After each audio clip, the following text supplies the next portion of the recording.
आदाब साथियों, आज हमारे साथ फिर हैं एक बार मसरूर हसन सिद्दीकी साहब एडवोकेट। क्या मामला है?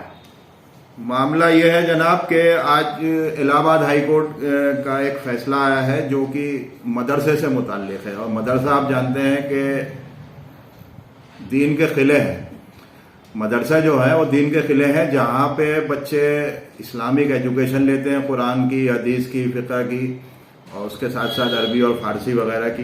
तो इस्लाम अगर आज कहीं हिंदुस्तान में या दूसरे ममालिक में अगर ज़िंदा है तो वो ये इस्लामिक सेमिनरीज़ हैं जहाँ पे इस्लामिक एजुकेशन फराहम की जाती है, उसी की वजह से ज़िंदा है। क्योंकि हम लोग, माफ़ कीजिएगा कह रहा हूँ कि ज़्यादातर हमारा आजकल के लोगों का रुझान दुनियावी तालीम की तरफ हो गया है। अच्छी बात है, दुनियावी तालीम हासिल कीजिए क्योंकि वो ज़रिया माश आपका बन सकता है, वहाँ से आप कमा सकते हैं, लेकिन आपको अपने दीन की फ़िक्र भी करनी चाहिए। तो इसलिए दीनी एजुकेशन आप अगर फुल टाइम नहीं ले रहे तो कम से कम पार्ट टाइम एजुकेशन वीकेंड्स पे ही लेते रहिए ताकि हमारा दीन जिंदा रहे। तो वैसे आज की डेट में ये कहना गलत नहीं होगा कि अगर इस्लाम को जिंदा रखा हुआ है, इस्लाम का परचम अगर बुलंद किया हुआ है और इस्लाम के फ़रोग का काम कहीं हो रहा है तो वो दीनी मदरसों से ही हो रहा है, जिसकी वजह से हमारा इस्लाम, दीन इस्लाम जिंदा है।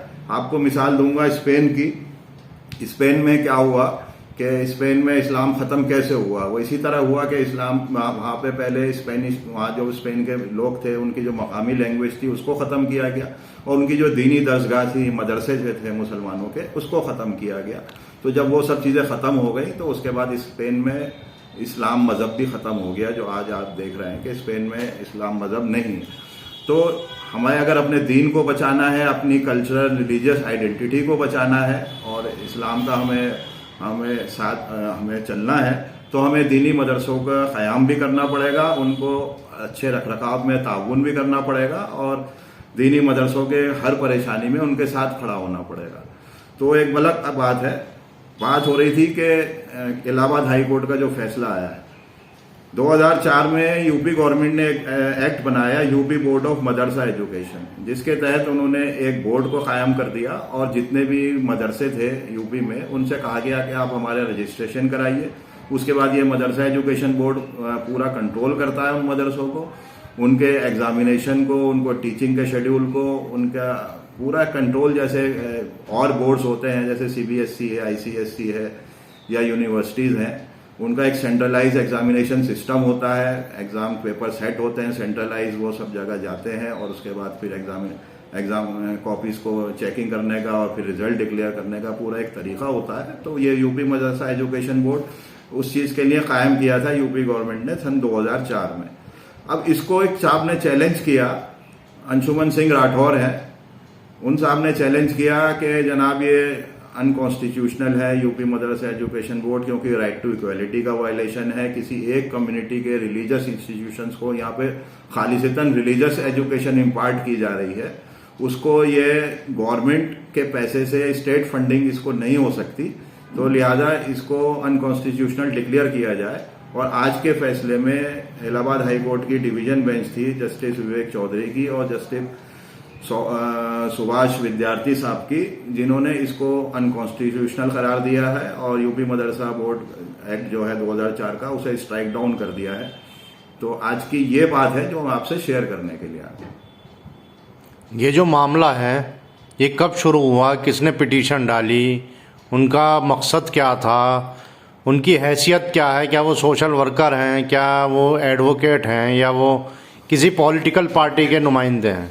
देखिए, इसमें ये चीज़ मायने नहीं रखती कि उनका स्टेटस क्या है, कि वो सोशल वर्कर हैं, पॉलिटिकल पार्टी के नुमाइंदे हैं, कोई NGO चला रहे हैं, या उनका क्या मकसद है। मकसद तो ये है कि अगर कोई भी इंडिया का सिटीजन है वो ये देखता है कि मेरा कॉन्स्टिट्यूशनल राइट्स हैं, उनका वायलेशन हो रहा है या कोई चीज़ ऐसी हो रही है जो अनकॉन्स्टिट्यूशनल है, तो कोई भी उसको चैलेंज कर सकता है। इसमें राइट तो यह है कि वो सीधी सीधी बात ये लेके गए थे, जैसे मैंने आपको पहले बताया कि कॉन्स्टिट्यूशनल हमारा सेकुलर है और रिलीजियस न्यूट्रल है। वो इजाज़त देता है कि हर रिलीजन के मानने वाले सिटीजन जो है अपने रिलीजन को फ्रीली फॉलो कर सकते हैं, उसे प्रोपोगेट भी कर सकते हैं, उसको फैला भी सकते हैं। तो कॉन्स्टिट्यूशन ने हमें वो अधिकार दे भी रखा है, लेकिन कॉन्स्टिट्यूशन ने उसमें कुछ रिस्ट्रिक्शंस लगाने की भी उसमें कंडीशंस हैं, वो एक अलग चीज़ है। लेकिन हमें अधिकार है लेकिन वो अधिकार हम अपना रिलीजन को फैलाने के लिए हम उसमें गवर्नमेंट मशीनरी इस्तेमाल करने लगे, उसमें गवर्नमेंट का पैसा लग जाए और एक पर्टिकुलर रिलीजन को प्रमोट करना शुरू हो जाए तो वो अनकॉन्स्टिट्यूशनल है। नौकरी सरकारी सबको चाहिए, लेकिन सरकारी पैसा क्यों नहीं? देखिए, सरकार का पैसा इवनली इक्वली हर किसी को बिना तफरीक मजहब व मिल्लत डिस्ट्रीब्यूट हो जाए, वहां पे बिना किसी डिफरेंस करे हुए और किसी को नौकरी दे दी जाए और वो नौकरी कर ले, उसमें कोई किसी को वो नहीं है परेशानी। लेकिन किसी पर्टिकुलर रिलीजन को गवर्नमेंट उसकी रिलीजियस प्रैक्टिसेस में, उसके रिलीजन को प्रोपोगेट करने में गवर्नमेंट का पैसा लगना सरासर अनकॉन्स्टिट्यूशनल है। और इसी बात को लेकर वो साहब गए थे। मैं उनकी इस बात को गलत नहीं कहता कि उनको कोर्ट में जाने का अधिकार नहीं था, बिल्कुल उनको अधिकार था, वो गए और कोर्ट ने जो इसे अनकॉन्स्टिट्यूशनल करार दिया है वो भी बिल्कुल सही कहा है, क्योंकि ये मुसलमानों का दीनी फरीजा, जैसे मैंने आपको शुरू में बताया। अब मदरसा बोर्ड, मदरसे के लिए किसी की पैसे की ताउन की जरूरत नहीं है, ये मुसलमानों का दीनी फरीजा है, हमारे ऊपर जिम्मेदारी आयद हुई है, तो हमें अपने मदरसे कायम भी करने हैं और चलाने भी हैं हमें, लेकिन उसमें गवर्नमेंट की इंटरफेरेंस की जरूरत। मदरसा बोर्ड खत्म होने के बाद और मदरसा बोर्ड जब मौजूद था, इन दोनों में क्या क्या फर्क नजर आएंगे? देखिए, मदरसा बोर्ड कायम होने से पहले भी मदरसे चल रहे थे। अब मदरसा बोर्ड पूरे इंडिया में नहीं है। मदरसा बोर्ड आज की डेट में, जहां तक मैं समझता हूं कि शायद 7 ही स्टेट्स में है या 8 होंगे। असम में है, बंगाल में है, बिहार में है, उड़ीसा में है, झारखंड में है और छत्तीसगढ़ में है और यूपी में। तो सिर्फ इन स्टेट्स में मदरसा बोर्ड कायम है। तो इसके अलावा जो इंडिया की तकरीबन 22 रियासतें बसती हैं या यूनियन टेरिटरीज बसती हैं, तो उसमें तो मदरसा बोर्ड नहीं है। तो क्या वहाँ पे मदरसे कायम नहीं है, या वहाँ पे दीन के फरोग का काम मदरसों के थ्रू जो इस्लामिक एजुकेशन दी जा रही है वो काम नहीं चल रहा? बिल्कुल चल रहा है। सब जगह मदरसे कायम है और अल्हम्दुलिल्लाह चल भी रहे हैं। मदरसे को किसी भी फंडिंग की गवर्नमेंट की जरूरत नहीं थी। ये गवर्नमेंट खुद कह दीजिए कि पॉलिसी ऑफ अपीसमेंट लेकर आई, या गवर्नमेंट ने बिना सोचे समझे, या मैं तो कहूँगा गवर्नमेंट के जो एहलकार हैं, बड़े बड़े सेक्रेटरी लेवल के ऑफिसर्स हैं, या लॉ मिनिस्ट्री है, हर गवर्नमेंट में लॉ मिनिस्ट्री होती है, वहाँ लॉ ऑफिसर्स होते हैं, वो देखते कि अनकॉन्स्टिट्यूशनल है या कॉन्स्टिट्यूशनल है, उन्होंने उस चीज को कायम कर दिया। एक पर्टिकुलर मतलब अपीसमेंट कह दीजिए आप इसको, हमें जरूरत है ही नहीं, आप क्यों दे रहे हैं? मदरसा बोर्ड बनने के बाद एजुकेशन सिस्टम में क्या चेंजेस किए गए? चेंजेस ये किए गए कि उन्होंने थोड़ा साथ में दुनियावी एजुकेशन, जो स्कूल एजुकेशन के सब्जेक्ट हैं, जैसे इंग्लिश है, हिंदी है, साइंस है, सोशल स्टडीज है, मैथ्स है, उसकी प्राइमरी लेवल की एजुकेशन वहाँ पे मदरसों में पढ़ाने के लिए उन्होंने शुरू कर दी और टीचर्स गवर्नमेंट ने प्रोवाइड कर दी। तो हमारे और भी मदरसे हैं, आप देखिए इन 7 जहाँ पे मदरसा बोर्ड है, उनके अलावा स्टेट्स में बहुत सारे मदरसे ऐसे हैं जो साथ में दीनी एजुकेशन के साथ साथ दुनियावी एजुकेशन, जैसे आप स्कूल एजुकेशन कह दीजिए, वो भी प्रोवाइड कर रहे हैं। और मेरा भी मानना है कि कम से कम प्राइमरी लेवल या मिडिल लेवल की एजुकेशन हर मदरसे में होनी चाहिए, क्योंकि मदरसे का जो बच्चा है वो खाली इस्लामिक एजुकेशन में मास्टर हो जाए वो सही नहीं है। उसके साथ साथ उसे थोड़ी दुनियावी एजुकेशन, जैसे बेसिक साइंस है, बेसिक इंग्लिश है, आजकल कंप्यूटर का दौर है या मोबाइल स्मार्टफोन का दौर है, उसमें आपको नेट चलाना है, गूगल पे कुछ सर्च करना है, तो आपको बेसिक इंग्लिश आनी चाहिए। मैथमेटिक्स भी आपको बेसिक आना चाहिए, और साइंस और सोशल स्टडीज भी, कि हमारा मुल्क की क्या ज्योग्राफी है, क्या यहाँ हिस्ट्री रही है, क्या सिविक्स है, और साइंस के भी बेसिक जो चीज़ें हैं वो सब चीज़ें आनी चाहिए।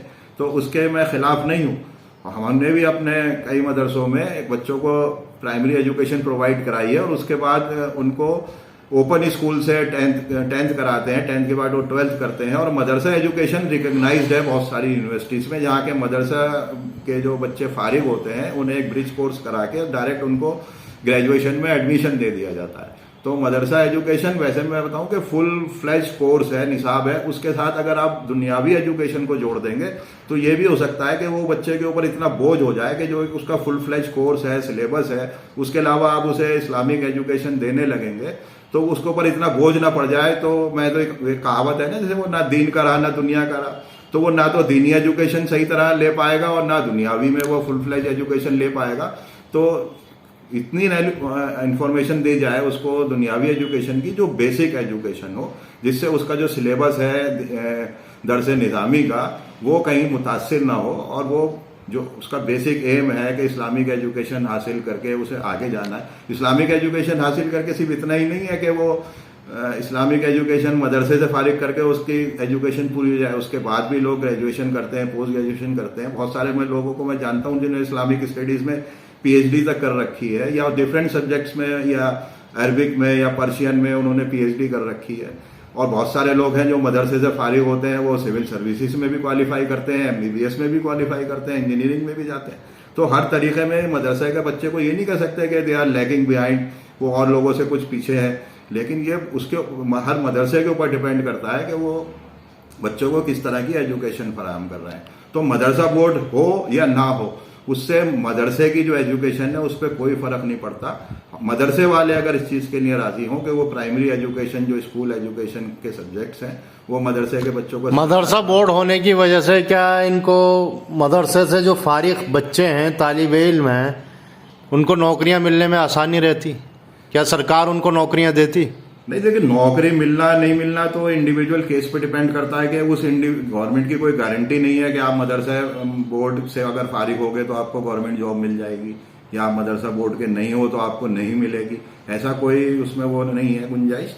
बस ये है कि हर इंडिविजुअल बच्चे की काबिलियत पे डिपेंड करता है। अब मॉडर्न एजुकेशन जो लोग लेते हैं क्या सबके एडमिशन हो जाते हैं? स्कूल एजुकेशन के बाद भी उन्हें क्यों नीट एग्जामिनेशन या जेई या जीमैट या कोई और एग्जाम क्रैक करने के लिए उनको फर्दर कोचिंग लेनी पड़ती है? तो क्या स्कूल एजुकेशन जो उनको प्रोवाइड की जा रही है वो नाकिस है, या इतनी पूरी तरह से वो मुकम्मल नहीं है कि उनको बाद में कोचिंग करनी पड़ती है, 1-2 साल की वो कोचिंग करते हैं? तो ये कहना गलत है कि मदरसे के बच्चे कहीं तालीम में पीछे हैं और जो दुनियावी एजुकेशन वाले हैं वो आगे हैं। मदरसे वाला भी फ़िक़्ह पढ़ता है, जूरिस्प्रूडेंस, ये सब उसको पढ़ाई जाती है, और उसके साथ वो अपनी कुरान और हदीस जो उसका बेसिक एम है कि मुझे एक आलिम बनना है, अपने इस्लामिक एजुकेशन मुझे पढ़नी है, तो उसमें वो अगर वो मास्टरी हासिल कर लेता है तब भी उसकी लाइफ सक्सेसफुल है। और हर चीज़ को जो है ये एजुकेशन को ये सोच के हासिल करना, इल्म को ये सोच के हासिल करना कि मुझे इससे फाइनेंशियल बेनिफिट होगा, तो वो गलत है। आप एजुकेशन ये सोच के हासिल कीजिए कि मैं एक इल्म हासिल कर रहा हूँ जिससे मेरी ज़िंदगी एक बेहतर हो सकती है, मैं एक बेहतर इंसान बन सकता हूँ। तो बात थोड़ी अलग उस पर चली गई है। बात वही हो रही थी कि इलाहाबाद हाई कोर्ट ने जब उसे अनकॉन्स्टिट्यूशनल करार दिया, उससे पहले मैं आपको बताऊं कि गवर्नमेंट ऑफ इंडिया ने 1993 में एक मदरसा आधुनिकीकरण योजना बना दी थी, जिसके तहत उन्होंने कहा कि हम जितने भी मदरसे हैं उसमें हम टीचर्स प्रोवाइड करेंगे, जहाँ पे ये बेसिक प्राइमरी एजुकेशन प्रोवाइड करेंगे, English, Hindi, math, science, social studies की।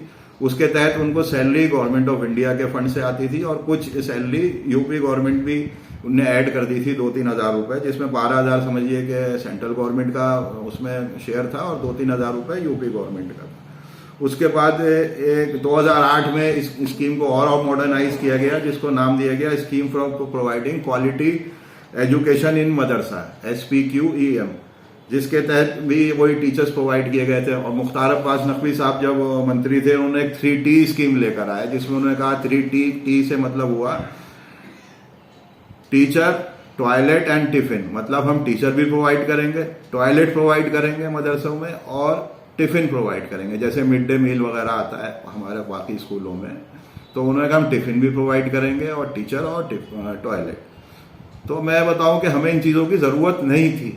मदरसे अल्हम्दुलिल्लाह खुद कफील है, मतलब मुसलमान इतना पैसा डोनेशन देते हैं, ज़कात की मद में दें या वैसे भी चैरिटी की मद में दें, तो मदरसे चलते हैं, और अल्हम्दुलिल्लाह मदरसे बहुत अच्छे चल रहे हैं। और कोई भी मदरसा ऐसा नहीं था जहाँ पर टॉयलेट ना हो, क्योंकि इस्लाम में तो कहा जाता है ना कि सफाई निस्फ ईमान।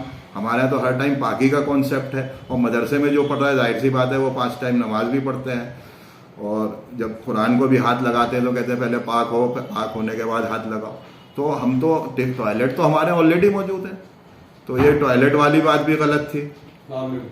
और उसके अलावा उन्होंने टिफ़िन की बात भी गलत है, टिफ़िन की क्या कोई ज़रूरत नहीं है, और टीचर्स की भी ज़रूरत नहीं थी। हमें गवर्नमेंट से असल में किसी तरह की एड लेने की ज़रूरत नहीं थी। गवर्नमेंट से एड लेना जो है ना वो गलत हो गया, क्योंकि गवर्नमेंट अगर कहीं पे फंडिंग कर देती है तो गवर्नमेंट उसमें फिर इंटरफेयर करती है।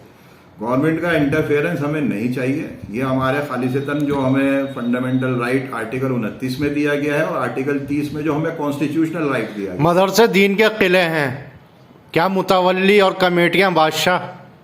नहीं, ये कहना गलत है। वो सब खादिम है, मदरसा के मुतवल्ली और मुंतजमा कमेटियां जो होती हैं वो अपना वक्त निकाल कर वहाँ आती हैं, वो फी सबीलिल्लाह काम कर रही हैं, वॉलेंटरी वर्क कर रही हैं, वो वहाँ का हिस्सा नहीं है, वो वहाँ का मैनेज कर रहे हैं, वो ऐसे मैनेजमेंट है वहाँ की। और इसलिए ये कहना गलत है। अब वो उस चीज़ पे आप मत जाइए, वो एक अलग टॉपिक है। मदरसे की बात हम करेंगे तो फिर कर लेंगे कभी। आज मैं सिर्फ को अपने आप को रिस्ट्रिक्ट कर रहा हूँ इस इलाहाबाद हाई कोर्ट के फैसले पे। मदरसा बोर्ड जो रुक गया, ये ख़त्म हो गया, स्ट्राइक डाउन हो गया, अब इसके बाद क्या सुधार होगा, क्या तालीमी सुधार किया जाएगा या होगा? तालीमी सुधार तो ये है कि दरसे की निज़ामी है, उस पर कायम है, उस पर चल रहे हैं। और जो जो मदरसे हैं उनको चाहिए कि वो अपने तौर पे प्राइमरी एजुकेशन खुद प्रोवाइड कराएं। गवर्नमेंट का किसी तरह का इंटरफेरेंस की ज़रूरत नहीं है। गवर्नमेंट जब इंटरफेयर करती है, जैसे मैं यूपी में आया था कि यूपी में थोड़े दिन पहले उन्होंने एक सर्कुलर निकाल दिया कि आप अपनी वीकली ऑफ जो है वो फ्राइडे की हटा के आप संडे कीजिए। अब फ्राइडे मदरसों वालों ने अपने एक सहूलियत के हिसाब से किया कि फ्राइडे के एक दिन की एक अहमियत है। फ्राइडे को एक अलग से एक नमाज होती है, जुमे की नमाज जुमा जो होती है, उसके लिए एक तैयारी करनी होती है पहले से आदमी को। एक पर्टिकुलर वो एक आम जोहर की नमाज से एक अलग हट के नमाज है, और उसकी एक अहमियत उस नमाज की कुछ ज़्यादा है आम जुमे जोहर की नमाज जो और आम किसी दिन में आप पढ़ रहे होते हैं। तो उन्होंने कहा कि आप जुमे को छुट्टी हटा के संडे की छुट्टी कर लीजिए। उसके बाद उन्होंने एक ड्रेस कोड अपना लेकर आना चाह रहे थे। भाई ड्रेस कोड तो जाहिर सी बात है, इस्लाम में अपना एक ड्रेस कोड ऑलरेडी है कि आपको जब आप कपड़े पहने तो आप अपने बदन को अच्छी तरह ढक के रखें। कुरान में तो इतना है कि आप ऊपर यहाँ तक के बटन ना खोल के रखें, आपके कोई चीज़ ऐसी ना जो जिस चीज़ की ममानियत है वो चीज़ आप उसको नज़र ना आए किसी तरीके से। और हर तरीके का एक ड्रेस कोड इस्लाम में प्रोवाइड किया गया है। तो अब क्या ये मदरसा बोर्ड इस मदरसों को गाइड करेगा कि आपको किस तरह का ड्रेस कोड होना चाहिए, आपको क्या पहनना चाहिए, क्या नहीं पहनना चाहिए? हमें झंडा फहराने से मदरसे में या रिपब्लिक डे या इंडिपेंडेंस डे पे हमें वहाँ पे नेशनल एंथम गाने में कोई परेशानी नहीं है मदरसों में। हम भी उतने ही राष्ट्रवादी या इतने ही नेशनलिस्ट हैं जितने और कोई लोग इंडिया के दूसरे। जैसे साउथ इंडिया में मदरसे के तालिब इल्म MBBS में, लॉ में, एजुकेशन में आगे की तरफ जाते हैं, कि नॉर्थ इंडिया में ख़ास तौर से दिल्ली में ये बच्चे सिलेक्ट होते हैं? क्योंकि दीनी तालीम के साथ साथ दुनियावी तालीम भी ज़रूरी है। अगर दुनियावी तालीम और हुनर नहीं होगा तो ये बच्चे फिर दीन का इस्तेमाल करने लगेंगे पैसा कमाने के लिए, इसलिए हुनर ज़रूरी है। देखिए, मैंने जैसा आपसे कहा ना कि आज के दौर में आपको कोई भी एजुकेशन आगे बढ़नी है, दूसरे सब्जेक्ट्स में जाना है, चाहे आपको जैसे आपने कहा मेडिकल लाइन में जाना है, या आपको इंजीनियरिंग लाइन में जाना है, या मैनेजमेंट में जाना है, या दीगर कोई भी और प्रोफेशन में आपको जाना है, तो आपको कुछ दुनियावी एजुकेशन की ज़रूरत तो पड़ेगी। एक बेस तो बनाना है ना। तो मदरसों की इतनी जिम्मेदारी है, जहाँ पे मदरसे के पास इतने फंड्स नहीं हैं, उनके ज़राए नहीं है, तो कम से कम वो प्राइमरी या मिडिल लेवल तक की एजुकेशन मदरसों में प्रोवाइड कराए। और उसके बाद बच्चों को ओपन स्कूल से 10th कराने के बाद, उसके बाद बच्चे जब फर्दर एजुकेशन के लिए जो भी इंटरेस्टेड हो, चाहे वो कॉलेज एजुकेशन ले या उसके further post graduation level university. Open क्यों, रेगुलर स्कूल की तालीम क्यों नहीं? मैंने आपको बताया ना कि दरसे निज़ामी एक फुल फ्लेज कोर्स और सिलेबस है, उसमें पूरी 6 घंटे पढ़ाई होती है। तो बच्चा अगर 6 घंटे एक फुल फ्लेज कोर्स की पढ़ाई कर ले और उसके बाद आप उसको एक दूसरा सिलेबस कहेंगे भाई 4 घंटे आप एक दूसरी भी पढ़ाई। स्कूल में आपको पता है ना, स्कूल सुबह 8 बजे से लेकर 2 बजे तक स्कूल चलते हैं, 6 घंटे चलते हैं। तो एक स्टूडेंट 6 घंटे जो है वो दीनी तालीम ले ले, 6 घंटे जो है दुनियावी तालीम ले ले, तो ये कोई वो इंसान है, कोई मशीन तो नहीं है ना। तो ये थोड़ा इंटरमिंगल हो जाएगा। और वही कहूँगा दोबारा से कि ना दीन का रहेगा ना दुनिया का रहेगा।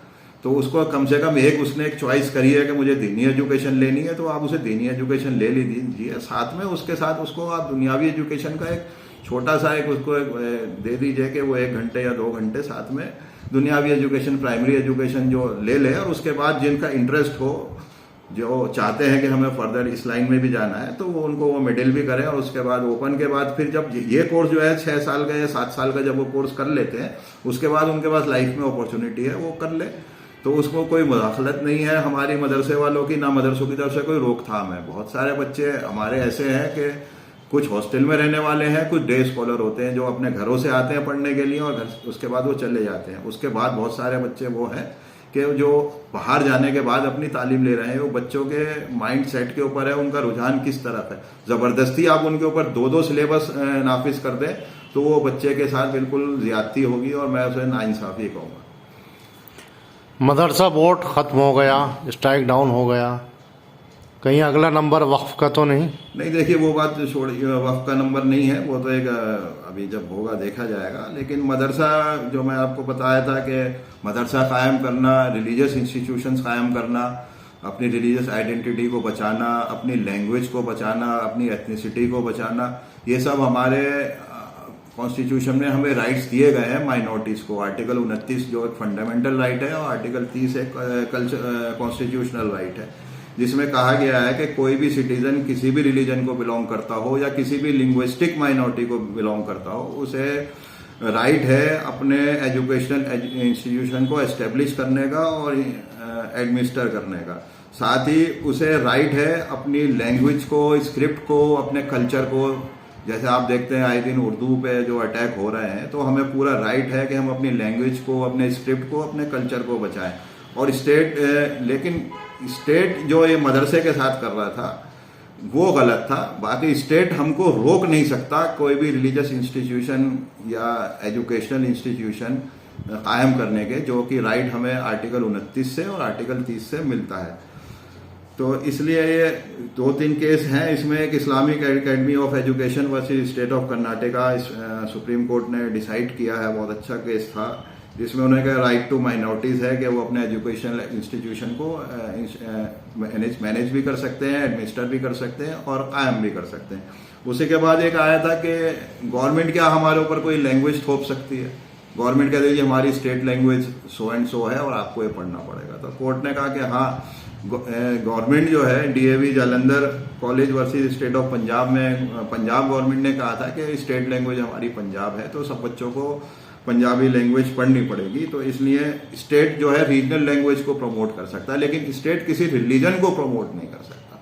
लैंग्वेज को, जहां तक स्टेट की लैंग्वेज है वो एथनिसिटी बचाने के लिए, तो स्टेट किसी रीजनल लैंग्वेज को प्रमोट कर सकता है, लेकिन स्टेट किसी रिलीजन को प्रमोट नहीं कर सकता, जो कि यूपी मदरसा बोर्ड एजुकेशन 2004 का जो कानून कहता है कि वो एक मदरसे कायम करने के लिए, मदरसे को चलाने के लिए किया गया था। तो वो तो गलत है, कॉन्स्टिट्यूशन के खिलाफ है।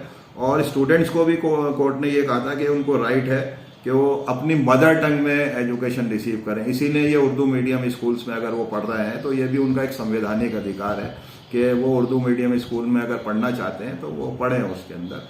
तो उसमें गवर्नमेंट की तरफ से या कॉन्स्टिट्यूशन की तरफ से कोई रोकथाम नहीं है। तो अब मदरसा एजुकेशन बोर्ड हटा दिया आपने, ठीक है, चलिए हटा दिया, लेकिन साथ में उन्होंने एक चीज ये कह दी कि ये जो बच्चे मदरसे में पढ़ रहे थे, गवर्नमेंट इनको दूसरे स्कूल्स में, मतलब मॉडर्न सिस्टम ऑफ एजुकेशन जो है हमारा, उसमें इनको अकोमोडेट करने के लिए गवर्नमेंट कोशिश करे। गवर्नमेंट क्यों कोशिश करे भाई? जब हमारा मकसद है कि हमें दीनी तालीम लेना है तो आप हमारे मदरसे तो चलने दीजिए ना, जो आर्टिकल 30 हमें कहता है कि हम एस्टेब्लिश कर सकते हैं। तो अभी एजुकेशन एक्ट जो है मदरसे का, बोर्ड का, वो हटाया है ना। आर्टिकल 30 में जो हमें राइट मिला है कि हम अपने मदरसे कायम कर सकते हैं, चला सकते हैं, वो अधिकार तो हमसे नहीं छिला। गवर्नमेंट ने जो अपनी फैसिलिटीज दी थी, गवर्नमेंट अपनी फैसिलिटीज हटा ले वहां से, टीचर्स हटा ले, गवर्नमेंट ने कुछ इंफ्रास्ट्रक्चर प्रोवाइड किया है वो हटा ले गवर्नमेंट वहां से। लेकिन जो हमारे मदरसे पहले से वहां कायम थे, वो मदरसों को चलने देना, जैसे वो एजुकेशन एक्ट, मदरसा बोर्ड एक्ट आने 2004 आने से पहले जैसे चल रहे थे, हम उसको वैसे ही चला लेंगे। और हमारी अपनी जिम्मेदारी है कि हम अच्छे बच्चों को दीनी तालीम के साथ साथ अगर दुनियावी तालीम दें तो वो अच्छी से अच्छी किस लेवल तक की हम दे सकते हैं मदरसों में, ये मदरसा चलाने वालों का पूरा राइट है, उनका अधिकार है, मुस्लिम कम्युनिटी का अधिकार है, वो डिसाइड करेंगे हम अपने बच्चों को दीनी तालीम के साथ साथ कितनी दुनियावी तालीम। क्या गरीब बच्चों को दुनियावी तालीम देने के लिए, दीनी तालीम के साथ साथ अब मदरसे अलग से टीचर साइंस के, मैथ्स के, इंग्लिश के अपने खर्च पर रखेंगे जो कि काबिल हो?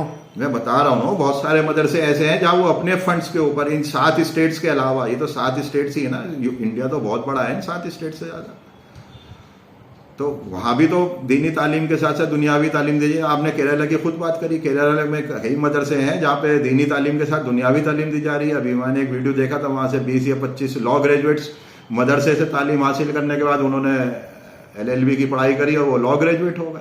बहुत सारे मदरसे ऐसे हैं, उन्होंने खुद अपने मदरसों के साथ अटैच लॉ कॉलेज बना रखे हैं या दुनियावी कॉलेज बना रखे हैं, जहाँ उनके मदरसे से फारिग हुए बच्चे बाद में उन्हीं के दूसरे इंस्टीट्यूशंस में चले जाते हैं अगर वो दुनियावी तालीम लेने में इंटरेस्टेड होते हैं। तो ऐसा नहीं है कि मदरसा एजुकेशन के साथ साथ हम दुनियावी तालीम की तरफ हमारा ध्यान नहीं है, या हम बच्चों को ये नहीं चाहते कि वो दुनियावी तालीम हासिल ना करें। हम चाहते हैं वो हासिल करें जो इंटरेस्टेड हो, और जिन मदरसे में जितनी रिसोर्सेज हैं, सारे मदरसों के पास इतनी रिसोर्सेज और इंफ्रास्ट्रक्चर नहीं हो सकता कि वो सारे इतने हर मदरसे में दीनी के साथ फुल फ्लैज तो हो ही नहीं सकती। मैंने आपको बताया ना कि दोनों बिल्कुल मुख्तलिफ सिलेबस हैं और फुल टाइम कंज्यूमिंग सिलेबस हैं, उसके दोनों को एक साथ पढ़ाने के बाद तो वो मुमकिन नहीं हो सकता। तो इनका ये वाला जो पॉइंट है ना आज के फैसले में कि इनको दूसरे स्कूल्स में या मॉडर्न सिस्टम ऑफ एजुकेशन में अकोमोडेट किया जाए, वो गलत है। उसको अगर गवर्नमेंट नाफिज करना चाहे तो जो मुताल्लिका वहाँ के मदरसे हैं वो उसको वहाँ चैलेंज करना चाहिए इसको कि आपने मदरसा बोर्ड 2004 को अनकॉन्स्टिट्यूशनल डिक्लेयर कर दिया, ठीक है, लेकिन मदरसे को तो अनकॉन्स्टिट्यूशनल डिक्लेयर नहीं किया ना आपने। मदरसा जैसा है उसको वैसा ही कायम रहने दीजिए। आप अपना इंफ्रास्ट्रक्चर, अपने टीचर्स वहाँ से हटा लीजिए, और उसके बाद जैसा मदरसा चल रहा था आपका 2004 आने से पहले, या गवर्नमेंट की जो मदरसा आधुनिकीकरण योजना 1993-94 आई, या SPQAM 2008 में आई, जिसके तहत गवर्नमेंट ने मदरसे को टीचर्स, टॉयलेट, टिफिन और दो सी चीज़ें फराहम कराई, आप उस चीज़ को हटा लीजिए। मदरसा जैसे चल रहा है उसको वैसे चल। क्या एक दूसरे से मीटिंग करने में कि मदरसे की जो मैनेजिंग कमेटीज़ हैं, मेंबर्स हैं, ये लोग हर स्टेट के मदरसे के लोग बैठकर कि मदरसों को एक दूसरे से सीखने की ज़रूरत है, किसी में कोई क्वालिटी है, किसी में कुछ क्वालिटी है, तो महीने में एक बार मीटिंग होनी चाहिए या नहीं हर स्टेट में, कि जितने भी मदरसे हैं ये लोग एक जगह जमा होकर एक मीटिंग करें और एक दूसरे से सीखें कि हमारे यहाँ ये है, आपके यहाँ क्यों नहीं? क्या ये सुधार नहीं होना चाहिए? बिल्कुल सही है, आपसी राब्ता और जाहिर सी बात है मशवरे में खैर होती है। तो जब आपस में बात करेंगे एक दूसरे को क्या दुश्वारियाँ आ रही हैं, या एक मदरसा मान लीजिए बहुत अच्छा है जो साथ में अपने मदरसा एजुकेशन जो उसकी फॉर्मल एजुकेशन है, इस्लामिक एजुकेशन जो दी जा रही है, उसके साथ साथ उसने दुनियावी तालीम का, मॉडर्न एजुकेशन का भी थोड़ा बहुत अरेंजमेंट अपने यहाँ कर रखा है, और वो सिस्टम बहुत अच्छी तरह चल रहा है। तो दूसरे मदरसे वाले अगर उससे बात करना चाहें, या वो दूसरे मदरसों को अपनी जो एक्सपर्टीज़ उसने अगर उसमें हासिल कर ली है और दूसरे को देना चाहे, तो इसमें कोई बुराई नहीं है। ये डिस्ट्रिक्ट लेवल पे जितने मदरसे हैं इनको आपस में एक कोऑर्डिनेट करना चाहिए। फिर ये कोऑर्डिनेशन क्यों नहीं हो पाता? क्या नाक आड़े आ जाती हैं? अब जाहिर सी बात है, अगर ये एक दूसरे को अगर नहीं कोऑर्डिनेट कर रहे हैं या एक दूसरे से राब्ता नहीं कर रहे, तो मुस्लिम कौम की तो परेशानी ये है। हम इतने मसलकों में, इतने फ़िरक़ों में, इतने ग्रोहों में, इतने ग्रुपों में बटे हुए हैं, हमारे यहाँ एकता नहीं है। अदरवाइज़ आप दूसरी मज़हबों में देखिए कि उनके यहाँ तालीम के लिए। क्या आप दिल्ली स्टेट में सारे मदरसों को जोड़ने के लिए, एक करने के लिए कोई कदम उठाने वाले हैं? इंशाल्लाह मैं कोशिश कर रहा हूँ इसमें कि असल में वही बात आती है, फ़िरक़े वाली बात आ जाती है। मैं तो चाहता हूँ कि फ़िरक़े हमारे जो हैं, ये हमारे अलग अलग मसलक हैं, वो हम अपने घर में छोड़ कर आएँ। जब कौम के बच्चों के मफाद की बात हो, कौम के इंटरेस्ट की बात हो, हम अपने बच्चों को बेहतर नागरिक, बेहतर शहरी, well educated, well to do अगर बनाना चाह रहे हैं बच्चों को इस्लामिक एजुकेशन के साथ साथ, तो हमें अपने ये जो ज़ाती मसलकी और फ़िरक़े के इख्तलाफ हैं इनको पसे पुश करना पड़ेगा, और उसके बाद हमें सामने एक बैठना पड़ेगा ताकि हम कम से कम एक क्वालिटी एजुकेशन मदरसे की तालीम के साथ साथ बच्चों को दे सकें, और हमें किसी के आगे हाथ ना फैलाना पड़े, हमें किसी दूसरे की तरफ हमारे बच्चे ना देखें कि हाँ मैं मदरसे में पढ़ा, अगर मैं बाहर पढ़ रहा होता तो आज मैं भी कुछ बन गया होता। हम बच्चों को इस काबिल बनाएं कि हमारे बच्चे भी बहुत अच्छे बरसरे रोज़गार हो जाए दीनी तालीम के साथ साथ, दीन के फ़रोग़ के साथ साथ वो दुनिया में भी कामयाब रहें, और एक अच्छे इंसान बन के, एक अच्छे शहरी बन के वो दुनिया में, हिंदुस्तान में अपने मज़हब इस्लाम का, अपने ख़ानदान का, अपने दरसगाह जहाँ से उन्होंने तालीम हासिल करी है उनका नाम रोशन करें और एक मिसाल बने। मेरी तो बस सबसे यही ख्वाहिश है। इंशाल्लाह सबको जोड़ने की कोशिश करेंगे, और लोग अगर लब्बैक कहते हैं, हमारी बात पे हमारे साथ आते हैं, तो इंशाल्लाह इस मिशन को, तालीम के मिशन को आगे लेकर जाएंगे। शुक्रिया। अस्सलाम वालेकुम। वालेकुम सलाम।